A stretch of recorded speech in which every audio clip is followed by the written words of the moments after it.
The Defense of Brutus by William Shakespeare.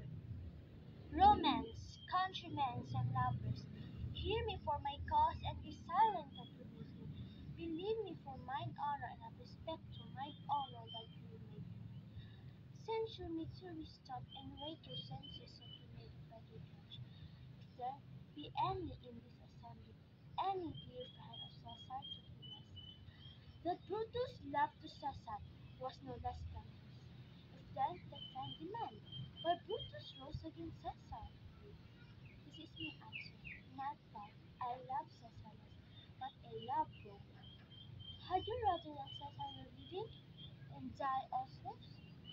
Than that Caesar were dead, to leave all freemen? As Caesar loved me, I wept for him. As he was fortunate, I rejoiced at him.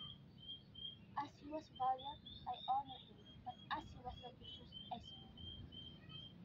There is tears for love, joy for his fortune, and honor for his grandeur, and death for his ambition.